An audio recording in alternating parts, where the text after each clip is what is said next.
Bueno, buenos días. Vamos a comenzar esta sesión de formación y sobre todo nos vamos a poner en las manos de nuestro Señor pidiéndole que nos ilumine, que nos dé fuerza y que nos dé coraje también para salir adelante, especialmente en estos días en los que con mucha tristeza estamos viendo que las opciones que están habiendo en este mundo están abocadas al fracaso porque han elegido elementos de violencia, de guerras, de sufrimiento y dolores.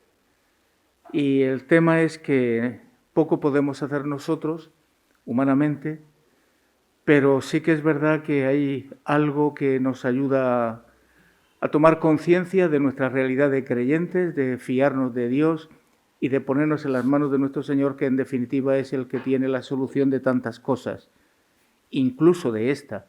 Porque si nosotros no podemos hacer nada, sin embargo, el Señor puede llegar al corazón de los gobernantes de esta tierra y especialmente de aquellos en los que está en sus manos todo el tema de la guerra y de la paz, para que su opción sea fundamentalmente una opción de paz y que cesen las guerras. Le pedimos al Señor que nos conceda esta gracia y lo hacemos por medio de la Santísima Virgen María, que toda oración que sube al cielo pasa por el camarín de la Virgen, y esto lo llevamos a la vida hoy haciendo una oración a nuestra Madre. Dios te salve María, llena eres de gracia, el Señor es contigo. Bendita tú eres entre todas las mujeres, y bendito es el fruto de tu vientre Jesús.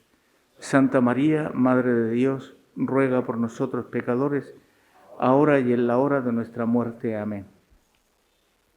Santa María, Madre de la Iglesia, Reina de la Paz, ruega por nosotros. Bueno, vamos a comenzar esta mañana. Tenemos delante de nuestros ojos al señor arzobispo de Zaragoza, a don Carlos Escribano, que amablemente aceptó esta invitación de venir a estar junto a nosotros en este día, en esta jornada de formación. Y pedirle a Dios también que nos conceda a todos el coraje apostólico para poder seguir trabajando por el reino de Dios y que nuestra formación nos sirva para responder a Jesús cada vez con más fuerza, de tal manera que la labor de la misión, la tarea del anuncio del Evangelio y de la buena nueva vaya siempre acompañado de una buena formación, de un estar al día siempre y sobre todo cerca del corazón de Dios. El tema de hoy es el tema que está en el corazón también del Santo Padre, del Papa Francisco, y dentro de todo este ámbito de la sinodalidad al que nos ha invitado el Papa a reflexionar en esta primera fase de preparación del sínodo. Es el acompañamiento en el pensamiento del Papa Francisco y sobre todo en el acompañamiento, lo que significa en la Iglesia, de ir creciendo en la cercanía de Dios. Don Carlos es la persona en este momento que puede perfectamente ayudarnos en este sentido, porque en la misma conferencia episcopal lleva también todo el tema del laicado y las subcomisiones que dependen de él, de familia, vida, etc. Y nos ayudará sobre todo a centrarnos en lo que, según el encuentro que tuvimos en las jornadas del laicado en Madrid, organizado también por él, vimos que uno de los 4 vectores que nacían era precisamente no solo el primer anuncio, sino también estaba el acompañamiento como un elemento esencial en la vida de un creyente para seguir trabajando por el reino y creciendo en la fe, sobre todo y en la misión que nos toca a cada uno. Pues don Carlos ha tenido a bien venir a pesar de todos los inconvenientes que tenemos para poder llegar a Murcia desde cualquier punto de España, pero no es hora de quejas, es hora de acción de gracias y decir, bueno, a pesar de todos los inconvenientes está aquí y damos gracias a Dios también por su presencia y por su sabiduría, que seguro que nos ayudará mucho en este día. Muchas gracias, don Carlos, tiene la palabra. Bueno, por intentar no pasarme del tiempo. Decía don José Manuel que me voy a quitar la mascarilla, con vuestro permiso. He pasado el COVID hace poco con lo cual se supone que ni contagio ni me contagiáis. Eso me dijo el médico de cabecera, no lo sé. Me acerco, sí. Decía, yo creo que el tema es que Murcia está pensado para estar aquí. Por eso a veces el venir de otros lugares es un poquito complicado, pero tampoco mucho. Y además uno viene muy a gusto. Yo voy a intentar hacer algunos comentarios sobre el tema del acompañamiento, situándolo en la propuesta de Francisco, teniendo en cuenta desde el principio que voy a hablar del acompañamiento en sentido amplio, pero luego me voy a centrar en el acompañamiento personal, que yo creo que también en la dinámica pastoral que nosotros llevamos, indudablemente es fundamental, ¿no? Estos últimos años, la propuesta del acompañamiento está muy presente, y en ocasiones está presente porque ustedes entiendo que están en una tarea pastoral ordinaria, están en las parroquias con la gente, y al final se percibe como la respuesta a una necesidad. Pongámonos por caso, ¿no?, en todo lo que supone la iniciación cristiana. El trabajo con nuestros adolescentes, con nuestros jóvenes, quizá en Murcia no pase, pero en otros muchos lugares pasa que cuando acaban los procesos de iniciación, la gente no se queda, se va, ¿no? Con lo cual eso ya puede plantear una cierta duda. Vemos que nuestros jóvenes, nuestros adolescentes, pueden tener una necesidad que hay que intentar abordar. Y eso, igual que nos pasa a nosotros como acompañantes de una comunidad, les pasa también a la gente que colabora con nosotros. Yo estoy convencido de que los catequistas, que la gente que está con ustedes en las parroquias, ven que la propuesta que se hace a la gente de las mismas, pueden ser también matrimonios, los cursillos de novios, etcétera, etcétera, hay un elemento que les falta y que a veces dificulta mucho lo que realmente pretende. Ese elemento es el intentar caer en la cuenta de la importancia del acompañamiento y hacerlo en un contexto cultural como en el que estamos viviendo. Un contexto cultural que ustedes conocen mejor que yo, muy secularizado, supongo que Murcia en eso no va a ser una excepción, donde Dios cada vez es menos importante, a pesar de que nosotros tengamos el empeño constante de intentar proponerlo, una sociedad enormemente plural, donde se ve de distinta manera la vida, donde se va imponiendo el relativismo, el individualismo, en muchos modos de vivir, etcétera, etcétera. También es verdad que en el ámbito secular se da mucha importancia a todo lo que es la tarea de ayudar a las personas en su crecimiento. Y de ahí nosotros podemos aprender algo. Hay muchas técnicas que intentan ayudar a la persona a que crezca. ¿Qué virtud tienen estas técnicas? Pues tienen el hecho de que ponen a la persona en el centro. Y a nosotros en nuestra dinámica de evangelización también nos interesa caer en esa realidad, intentar poner a la persona en el centro. Y trabajar lo que muchas veces llamamos la cuestión de la personalización, es decir, que la persona pueda, en un momento determinado, encontrarse con Jesús, pase de una fe que ha recibido de sus mayores sin más, a hacerla como ese acontecimiento que describe tanto Francisco como Benedicto XVI en sus documentos. Cristo es un acontecimiento en mi vida. Vuelvo al ejemplo de la iniciación cristiana. El problema que tenemos con nuestros adolescentes cuando terminan y se confirman es que quizá no son sujetos cristianos, porque solo reconocen teóricamente el seguimiento a Cristo. No ha ocurrido un acontecimiento en su vida. Y eso es una realidad que muchas veces, indudablemente, a nosotros nos inquieta. Cuando nosotros hablamos de personalización o de acompañamiento, no estamos hablando de un barniz religioso a una realidad secular, sino lo que tenemos muy claro es que Jesús debe estar en el centro y que esa es nuestra propuesta. Nosotros queremos que la gente realmente tenga la posibilidad de encontrarse con Jesús. Decíamos al principio que en la Iglesia ya llevamos un tiempo hablando de acompañamiento. Piensen, yo qué sé, por ejemplo en el Evangelii Gaudium, que luego le dedicaré algún momento, cuando la saca el Santo Padre nos sorprende porque hay una serie de puntos que son como un tarrito de esencia de una propuesta de lo que tiene que ser el acompañamiento. Pero también estoy convencido de que puede haber muchos planes pastorales. Por ejemplo, la Subcomisión de Juventud de la Conferencia Episcopal marca un itinerario para ir realizando a lo largo de los años. E igual que en el Congreso de Laicos, se proponen una serie de objetivos que empiezan después de la Jornada de Madrid. El primer encuentro de formación va a tratar sobre el primer anuncio. Y el segundo, que tuvo lugar hace unos años en Granada, trata ya sobre el tema del acompañamiento. ¿Por qué? Pues porque es una realidad que preocupa. Se retoma el tema también en el Congreso de Laicos y se vuelve a proponer la dinámica del acompañamiento. Es decir, el acompañamiento está presente. Quizá la pregunta que uno debe formularse en la perspectiva pastoral en la que estamos, es decir, cuando a mí me hablan de acompañamiento, ¿qué eco tiene en mi interior? O dicho de otra manera, ¿qué me sugiere esa palabra? Como no tenemos mucho tiempo, porque esto es muy interesante de percibirlo, ¿no? El que la gente pueda responder sobre lo que él entiende que es el acompañamiento. Y puede haber 1000 debates o 1000 aproximaciones respecto a este concepto. Es muy interesante ver que cuando Francisco empieza a hablar de acompañamiento en su magisterio, por un lado habla de acompañamiento en sentido amplio, cuando no propiamente en los puntos que están dedicados al acompañamiento, sino al principio nos habla de que la Iglesia acompaña a la humanidad. Y eso es un acompañamiento que también está de algún modo presente. O el ejercicio que estamos haciendo ahora en toda la Iglesia Universal, en la dinámica del sínodo.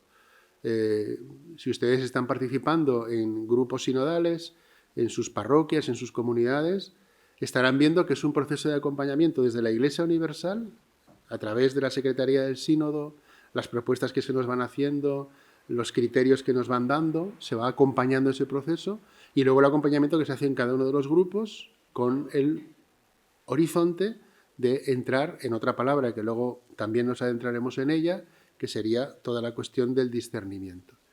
Pero Francisco también habla del acompañamiento en un sentido más estricto, que serían esos puntos concretos de la Evangelii Gaudium.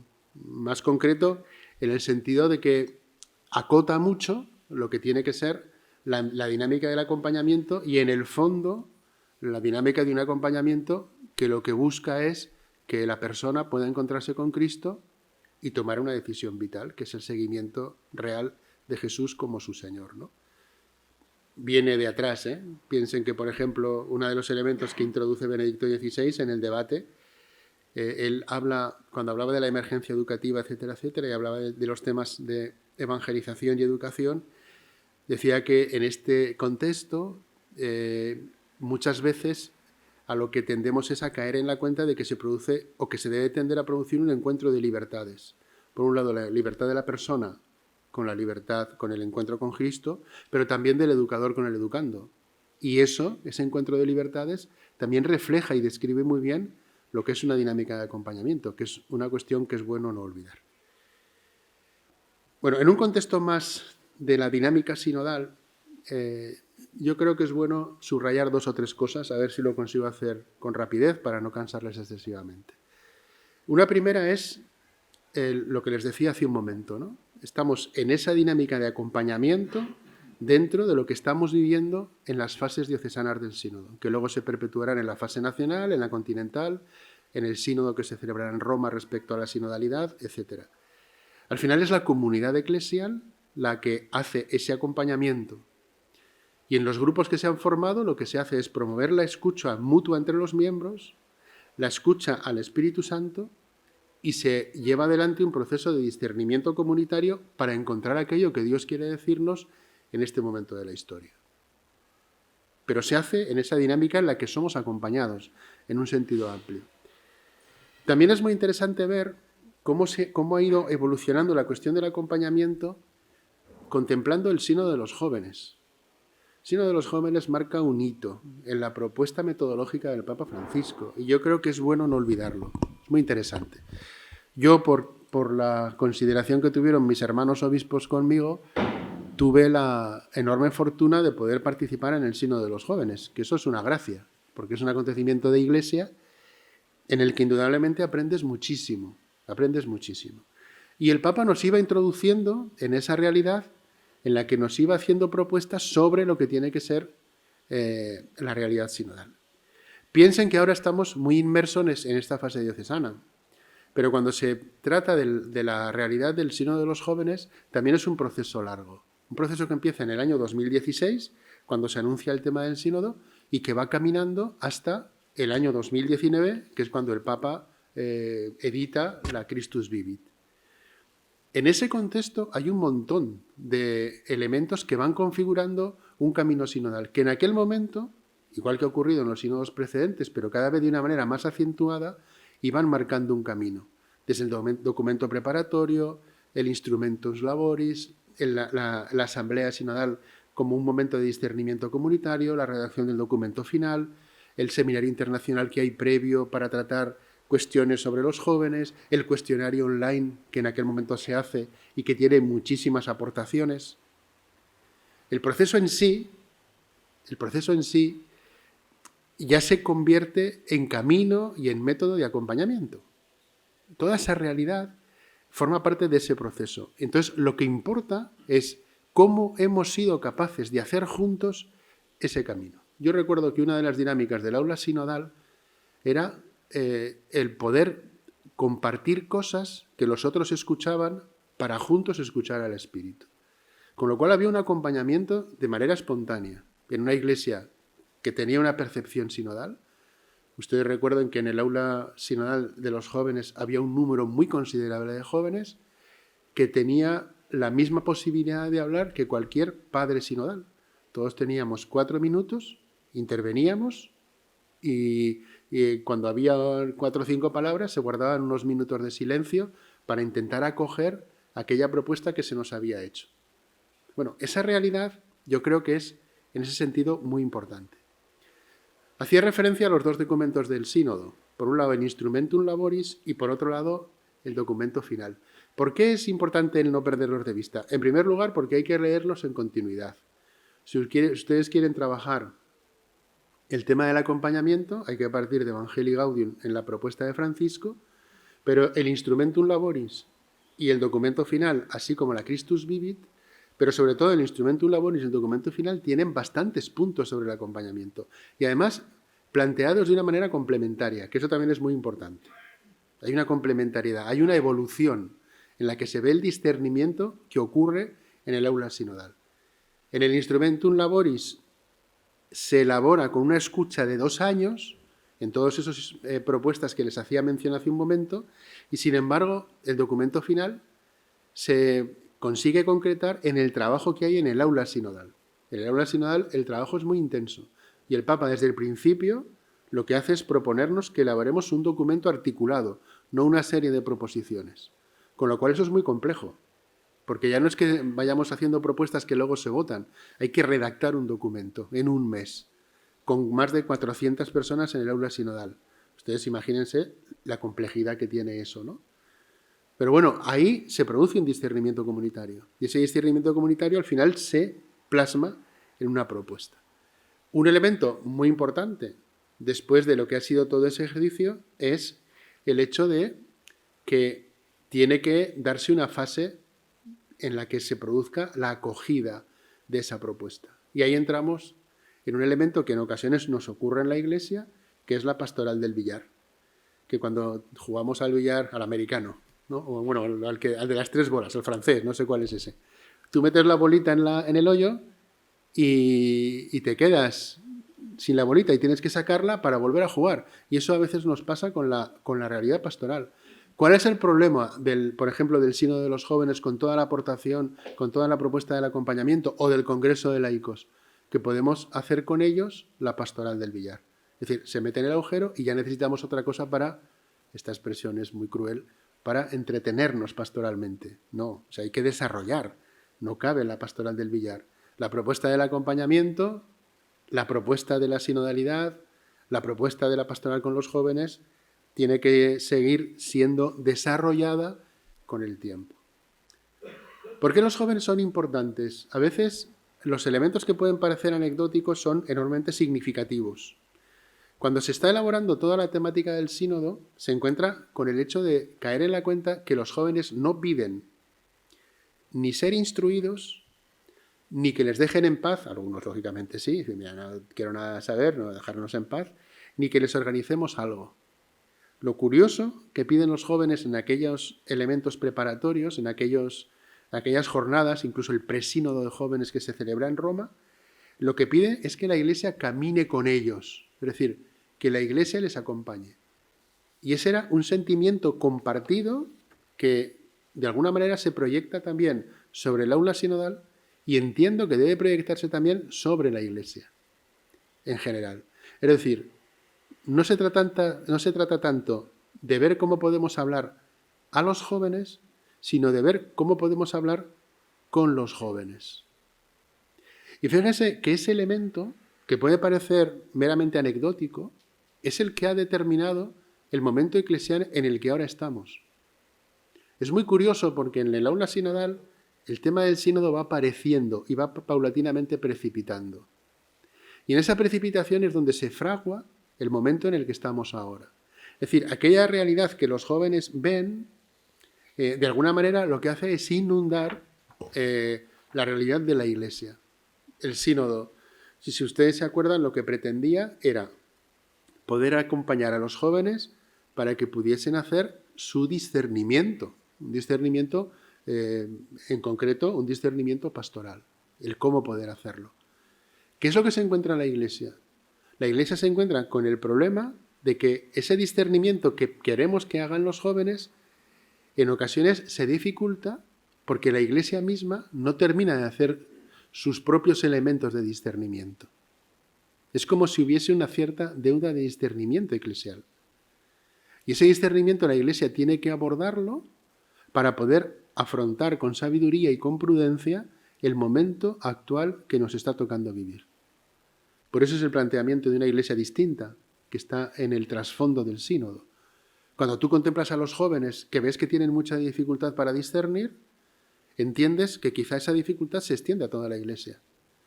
Entonces, lo que se propone, en una lógica interna, es decir, vamos a trabajar esa dinámica de discernimiento dentro de lo que es la propia experiencia eclesial. Y se anima a que nos adentremos en este proceso sinodal que yo entiendo que es enormemente importante y que también espero que dé muchísimos frutos en los próximos años. No hay que olvidar que toda esta dinámica también es importante no perderla de vista, sobre todo cayendo en la cuenta de que todo este esfuerzo que nosotros podemos hacer tiene que ir para conseguir mejorar en nuestra tarea misionera. El sínodo en sí mismo nos habla de comunión, participación y misión, recordando los elementos que ya venían fraguados en la dinámica tradicional del trabajo con nuestros laicos. Basta recordar Christi Fidelis Laici, cuando se nos hablaba de comunión para la misión, misión y comunión iban unidos. El Papa añade el tema de la participación, porque si no, todo queda sencillamente en un discurso teórico. Pero no hay que olvidar que todo el esfuerzo que estamos haciendo es para la misión, para definir la misión de la Iglesia en este momento. Y eso es muy importante no perderlo de vista. O sea, esto es para algo.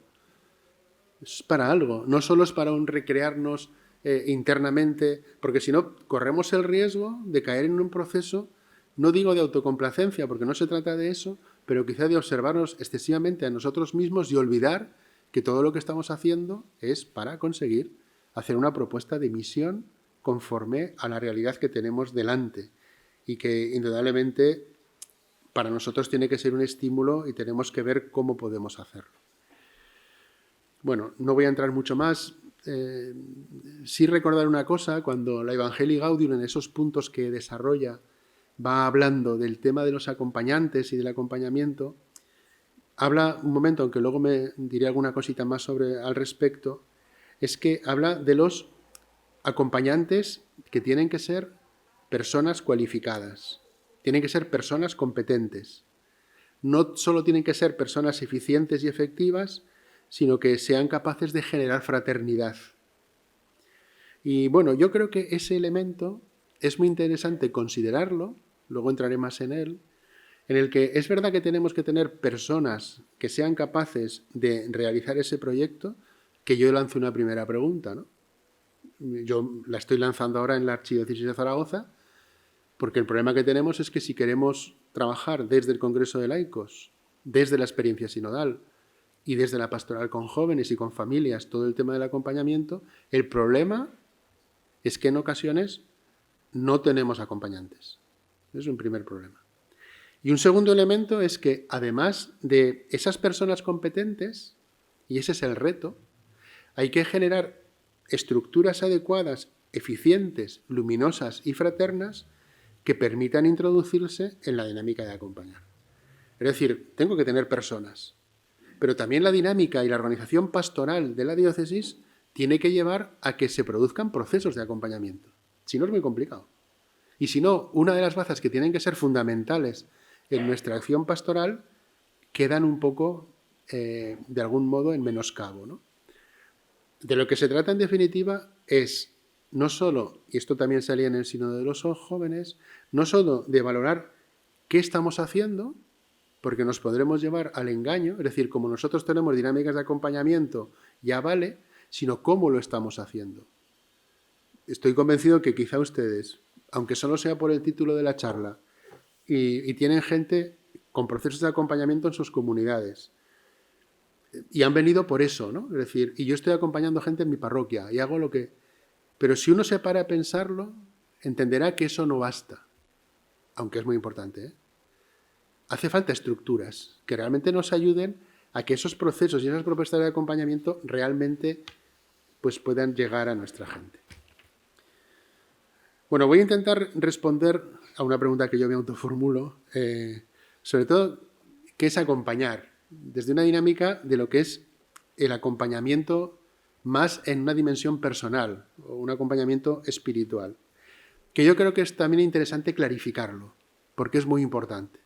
Es muy importante en lo que les decía antes. Si yo quiero que mi gente, la gente de mis parroquias, pueda hacer una experiencia profunda de Cristo en un contexto como en el que estamos viviendo, debo introducir elementos hacia los que tender para ver cómo pueden alcanzar y seguir la voluntad de Dios.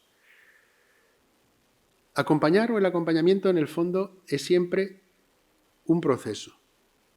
Que a una persona lo que le ayuda es a conocerse mejor a sí misma y a discernir cuál es la voluntad de Dios para él, llegar a un compromiso, en su caso, a una opción vocacional, y a la vez no perder nunca de vista que todo ese proceso de acompañamiento, como les decía antes, siempre está dirigido a la acción misionera.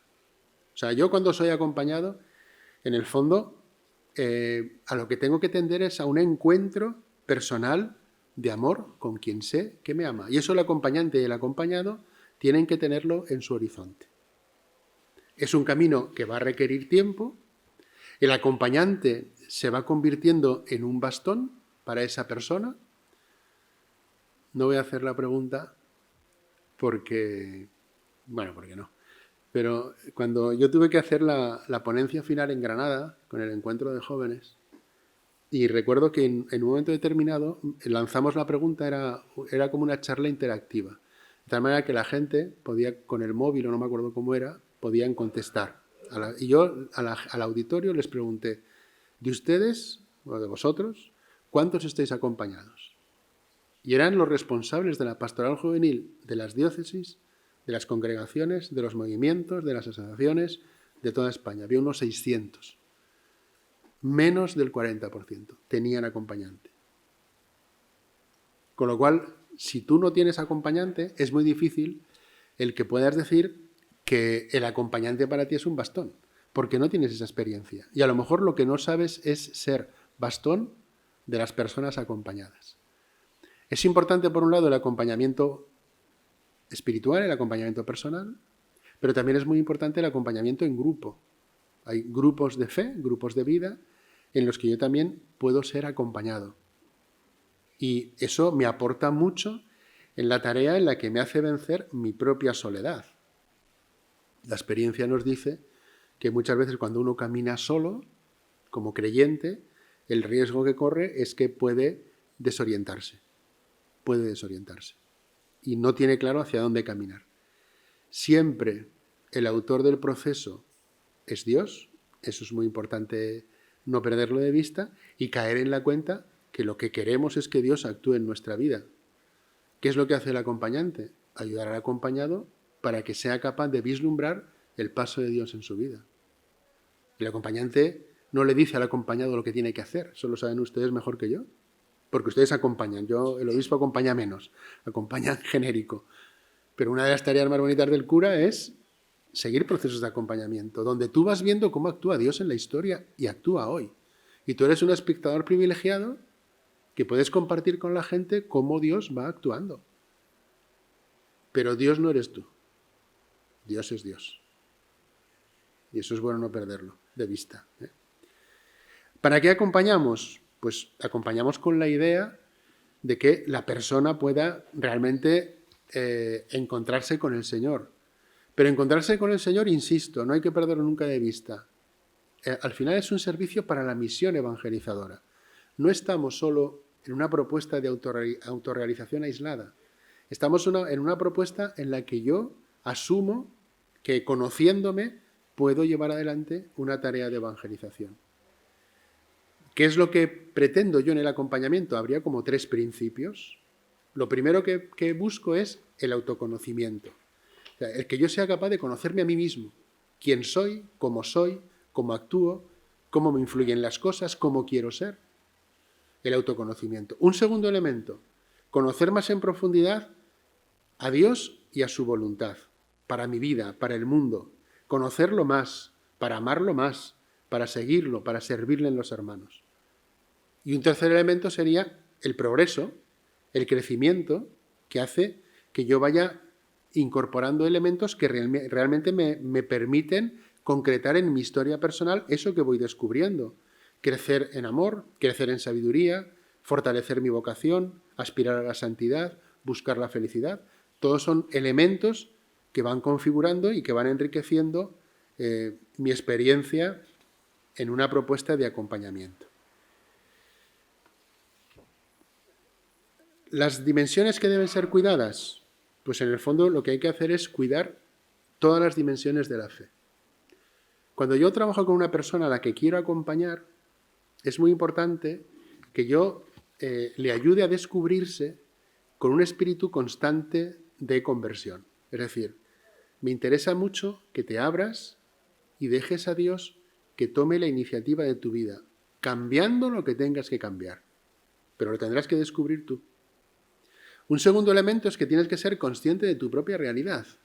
Es decir, conociendo a Dios desde lo que soy y desde cómo soy, con realismo.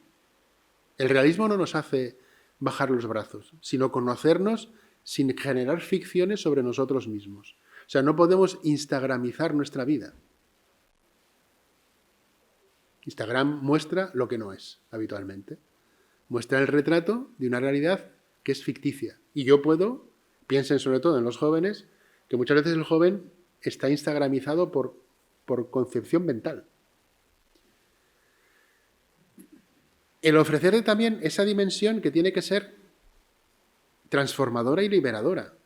O sea, el acompañamiento debe moverte a cambiar y llevarte a tomar opciones coherentes en una síntesis de fe y vida.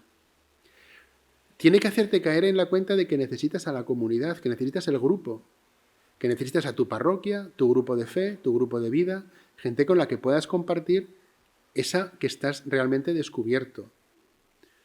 Tienes que ser una persona que tenga una gran capacidad de diálogo, porque al final el diálogo es entre el acompañante y el acompañado, pero procurando sobre todo que el acompañado tenga un diálogo profundo con Dios, que sepa escucharle. Y por último, podríamos decir que es como una especie de marchamo de calidad, es muy importante la dimensión de la alegría. Si en el acompañamiento no se engendra alegría, a pesar de las dificultades que pueden surgir en la vida, en la propia experiencia que uno tiene, pues a lo mejor no hay una presencia de Dios que realmente tendría que estar ahí. También es interesante caer en la cuenta de que el acompañamiento es un proceso que debe durar toda la vida. Ustedes son curas como yo, bueno, menos el ponente siguiente, bueno, y los realizadores, pero tú tampoco. Está bien. Pero hay una cosa que no, bueno, igual aquí no pasa, ¿no? Pero es una cosa que el otro día, no me acuerdo con quién hablábamos, hay un problema, por ejemplo, con los seminaristas. O sea, los seminaristas en el seminario todos tienen director espiritual o acompañante, pero luego cuando salen del seminario, pues no todos lo tienen. Ya no entro en porcentajes. ¿Por qué? Pues porque a lo mejor no han entendido exactamente lo que significa que es un proceso para toda la vida. Y la experiencia de estar sin acompañamiento complica mucho el seguimiento de Cristo, ¿no? En el fondo también porque la realidad vocacional, como todos sabemos, no es una realidad estática, es una realidad dinámica. O sea, yo le digo sí cada día a Dios, o se lo intento decir. Incluso a veces, muchas veces hay que decirle sí con el desánimo en el corazón y con los 1000 problemas, etcétera, etcétera. Pero es una relación de amor que debe cultivarse todos los días. Y a veces la propuesta y la dinámica de acompañamiento lo que me hace es crecer en esa realidad. Y debe vivirse también en una clave vocacional. Es decir, el acompañamiento auténtico lo que hace es que el acompañado esté vigilante a las muchas llamadas que Dios va haciéndome en la vida. Y tengo que estar vigilante. Por eso cuando yo me junto con el acompañante, relato. Tengo que hacer el relato de lo que me pasa, de cómo estoy, de cómo vivo, de cómo percibo aquello que Dios está haciendo en mi vida. Y a lo mejor yo puedo hacer un relato en la que el acompañante es el que realmente percibe que eso es un paso de Dios por mi vida. Y una llamada. Es decir, que yo creo que eso es bueno no perderlo nunca de vista, ¿no? Al final, tengan en cuenta que nosotros lo sabemos, por lo menos teóricamente, que la experiencia y la vida del cristiano es siempre una respuesta, partiendo de la vocación bautismal, que nos debe hacer tender a la plenitud. Gaudete et exultate. Es eso, ¿no? La pastoral de la santidad, mi vida es misión, tengo que intentar conformar mi vida desde esa experiencia en la que yo voy respondiendo a una vida plena, que es desarrollar todo el potencial que tiene la vocación bautismal. O sea, mi vida es una respuesta constante. Y con el acompañante yo voy descubriendo ese dinamismo. Como laico, como sacerdote. Piensen ustedes que eso es un tesoro y un potencial que tiene la Iglesia que es espectacular. Piensen en la gente con la que están. Y entonces, una de las cosas que nos penan cuando uno tiene una cierta tensión pastoral es tanta gente que pasa por mis manos, en el buen sentido de la palabra, y que a lo mejor vive de manera ramplona su experiencia de seguimiento a Cristo, ¿no? Al final, la vida del creyente es una dinámica escucha-respuesta. Hay que acoger las llamadas. El Señor va proponiendo, voy respondiendo. Y luego una advertencia, que es el tema de decir, ojo, porque cuando uno se mete en temas de acompañamiento, yo tengo que cuidar lo que es mi experiencia vocacional. Pero yo no puedo predeterminar la vocación que tiene que vivir el acompañado. ¿Me entienden, no? Que eso a veces pasa. No sé, un cura que tiene muchas ganas, que no sé cuántos, que no sé qué, que ve una chica o un chico que tienen... dices, oh, esto es qué magnífica monja sería, qué magnífico cura sería, y vas allí a... Bueno, tú deja que el Señor manifieste. Ya el Señor dirá, ya el Señor hablará. No...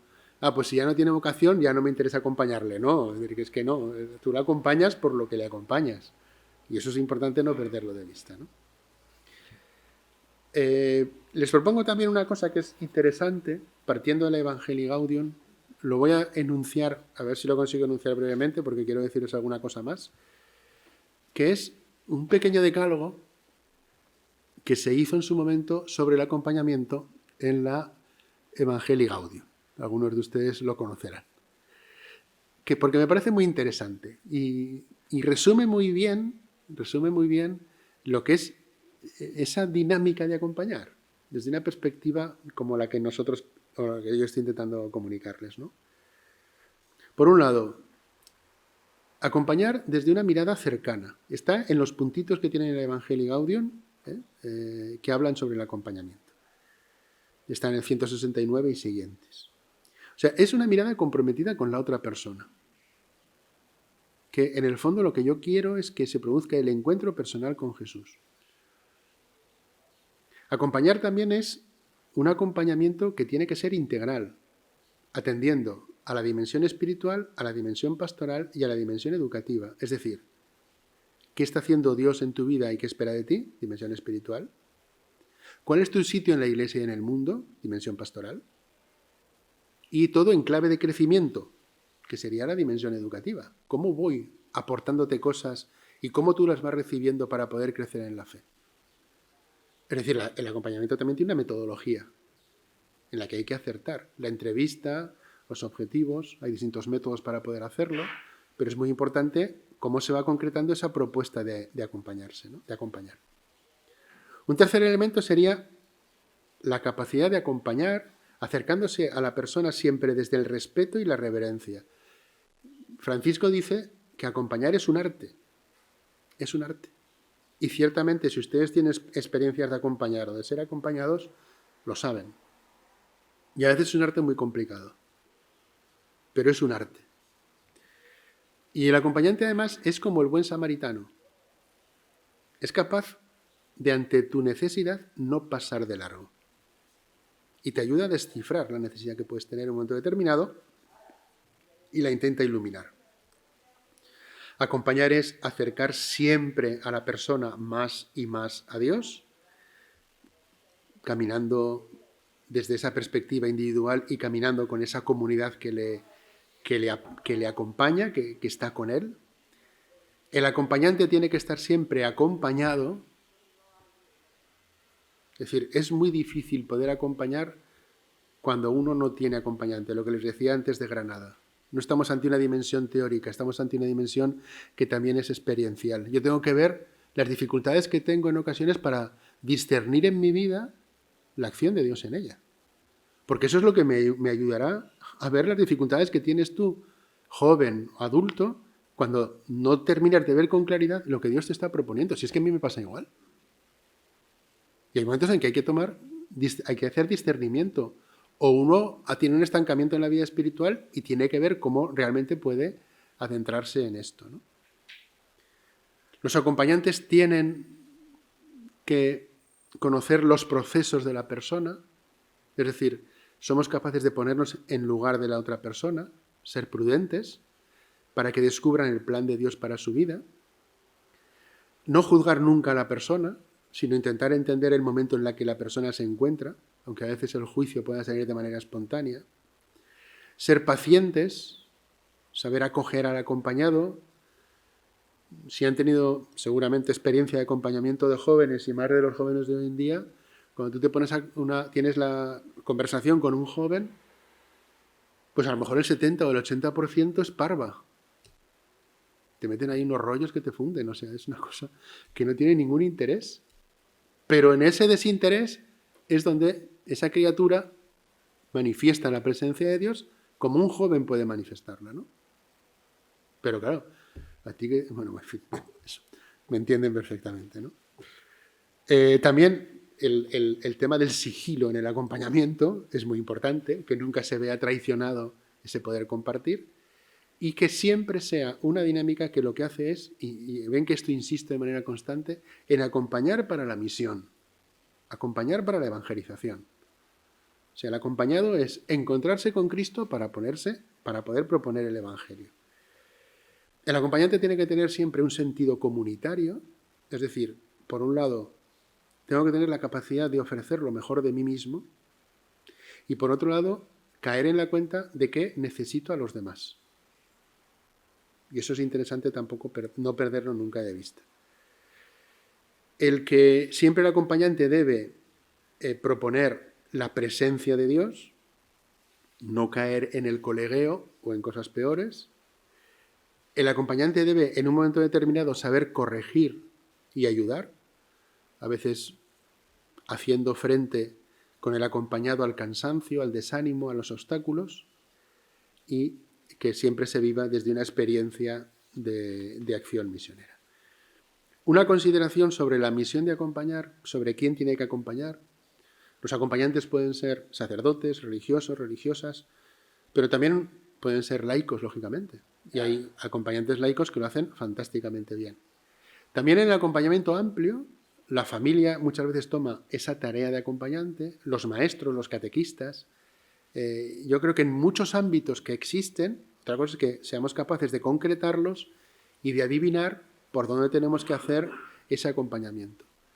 Una consideración: en el acompañamiento siempre yo tengo que tener claro que quiero ser acompañado.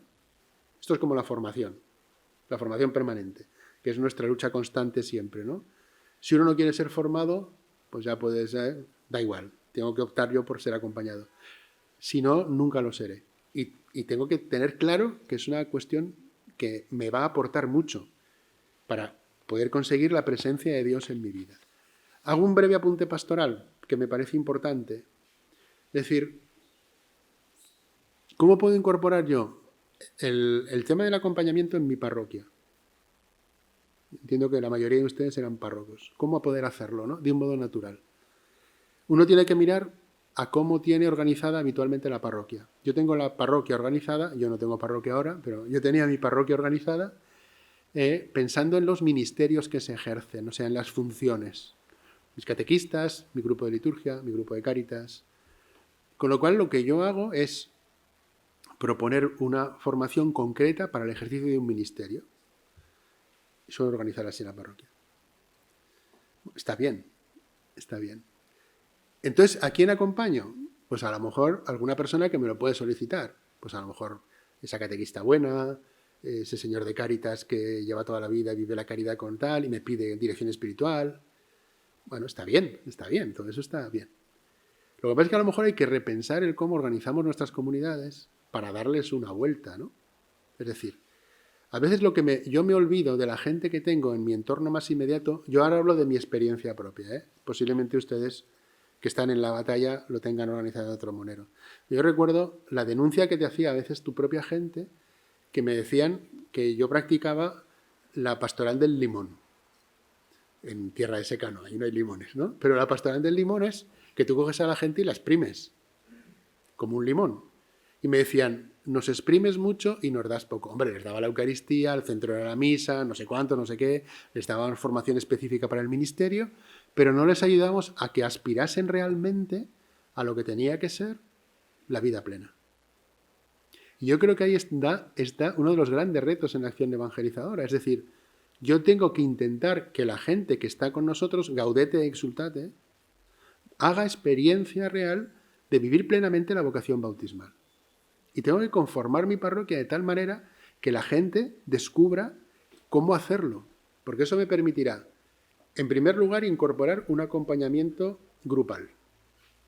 Tengo un grupo, le podemos llamar como queramos, grupo de fe y vida, me da igual. Que puede ser sectorial, o sea, yo puedo tener un grupo de fe y vida de catequistas o de distintos agentes de acción pastoral de la parroquia. Pero lo que realmente yo quiero es la vida plena. ¿Por qué? Porque cuando una persona creyente descubre la vocación bautismal, entiende, piensa en que estaba hablando constantemente de la misión y de la evangelización, que tiene que ejercer una función.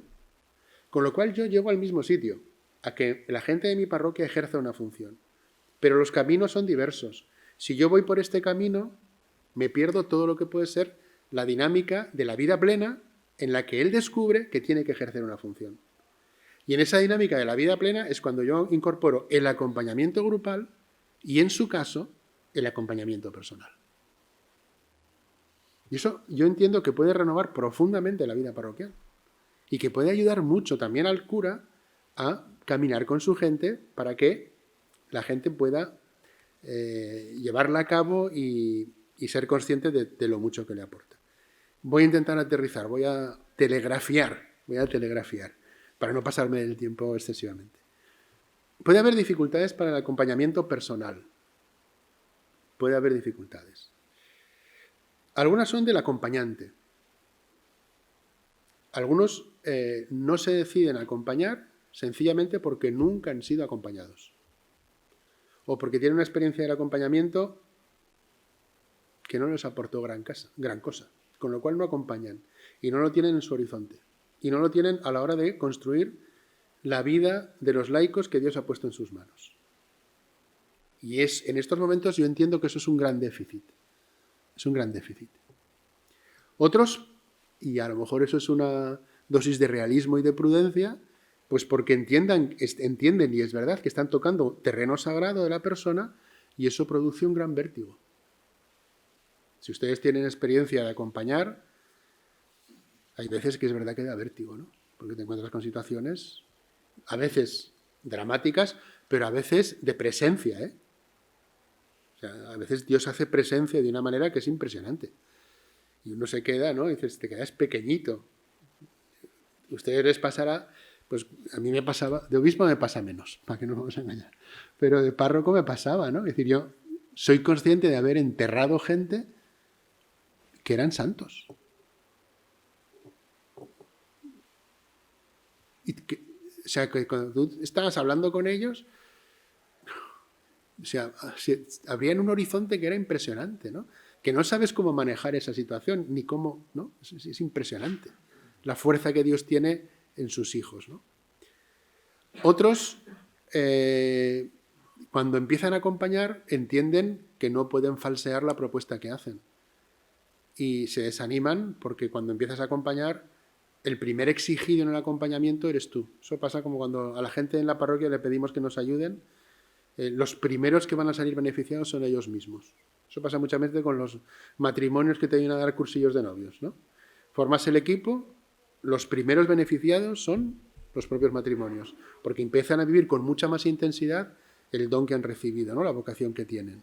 Pero también eso le pasa al acompañante. Yo no puedo pedirte ciertas cosas o yo no puedo conversar contigo en ciertas cosas cuando yo estoy viviendo de una manera totalmente contraria, ¿no? No tiene sentido, ¿no? Otros no se sienten llamados, y eso es muy legítimo, decir, oye, yo no me siento llamado al ministerio o no tengo la formación suficiente.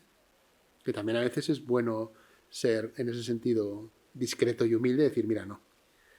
El acompañado también puede tener dificultades. Hay gente que ha podido vivir malas experiencias, que le han producido heridas de múltiples. Hay gente que se ha podido sentir teledirigida, instrumentalizada, o que no se ha entendido con su director, con su directora, o que han vivido el acompañamiento como una moda. Pues en la parroquia nos decían que todo el mundo tenía que tener acompañamiento, pues dicen, bueno, pues bien. Vuelvo al ejemplo de los seminaristas, ¿eh? Como esto es preceptivo para ordenarse, pues habrá que tener acompañante, pero... O a veces porque tienen la sensación de que no se aprovecha el tiempo. Y luego también hay dificultades prácticas que yo creo que es bueno no perderlas de vista, ¿no? A veces, ¿por qué no hay acompañamiento en nuestra realidad? Pues sencillamente porque no las vemos como una urgencia. Entendemos que no debe iluminar nuestra pastoral ordinaria y no la priorizamos. En ocasiones porque los acompañantes no tienen tiempo. El párroco pluriempleado o laico pluriempleado no tiene tiempo. Con lo cual hay que introducirse en dinámicas de discernimiento para ver realmente hacia dónde tengo que llevar y qué es lo que tengo que primar, ¿no? Y a veces una cosa tan sencillota como no tener un espacio adecuado, ¿no? El acompañamiento, pues a lo mejor no puede hacerse en una silla que te deje baldado, porque a lo mejor la conversación puede ser un poquito más larga o se puede alargar un poquito más. O la habitación tiene que tener una cierta perspectiva de acogida donde una persona pueda estar cómodo. También desde una perspectiva de prudencia, ¿no? Pues puede tener una puerta de cristal o una cosa para, en fin, evitar maledicencias que puedan surgir, ¿no? En fin, todo ese tipo de cuestiones es bueno no perderlas de vista. Pero sí, sobre todo, ser conscientes de que hay muchas personas que necesitan ser acompañadas. Y basta que uno ponga el oído y el corazón para descubrir que hay mucha gente que necesita ser acompañada. De nuestros seglares y a veces entre compañeros, ¿eh? Entre nosotros, en ocasiones, descubrimos esa necesidad de ser acompañados. Y culmino con una última reflexión, es mentira, son 4 o 5, ¿no? Que es sobre los caminos concretos para para avanzar en el acompañamiento, ¿no? Lo primero de todo es que uno tiene que caer en la cuenta de que es una oportunidad, pero que también es nuestra responsabilidad. O sea, es mi responsabilidad. Quizá un primer elemento es ser capaces de generar una cultura del acompañamiento que es hablar del acompañamiento y valorarlo en mi propia vida. En las reuniones del arciprestazgo, en mis diócesis, donde estoy de cura y de obispo, pues a lo mejor hablamos, no sé, dedicamos un rato a criticar al obispo, esas cosas, ¿no? Pero hay cosas que los curas nunca hablan entre ellos y que pueden ser muy importantes. Es muy extraño que un cura en una reunión de curas hable de la realidad del acompañamiento. No digo que hable de lo que no tiene que hablar, ¿no? Pero son cosas propias de la vida sacerdotal, ¿no? Y no lo valoro tampoco. Es una realidad que a lo mejor no valoro, ¿no? El caer en la cuenta de que hay que valorar el acompañamiento, de que hay que saber incidir en cada persona el momento en que mejor le puede venir el acompañamiento. Es importante también en los procesos formativos de nuestros curas, de nuestros religiosos, de nuestros laicos. Es muy importante que se adentren en la experiencia del acompañamiento, ¿no? El que dentro del acompañamiento se puede hacer, lo he dicho antes, ¿no? Pero yo creo que es muy importante no perderlo de vista, todo lo que hace referencia al discernimiento espiritual, el que sea capaz también de generar espacios y procesos para poder acompañar. Insisto en lo que decía antes, no solo importa qué pastoral hacemos, sino cómo lo hacemos, cómo estoy generando procesos. Si la gente que viene a estar con nosotros realmente descubre que debe ser acompañada. Espacios físicos, ¿no? El hecho de que yo mismo, si no estoy acompañado, tengo que buscar un acompañante y ser consciente a la hora de hacer esa experiencia, sobre todo en la vida parroquial, de que el acompañante tiene que estar enviado por la Iglesia. No es que yo pueda ponerme a ser el padre de todos los consejos, que eso pasa también entre los jóvenes mucho, ¿eh?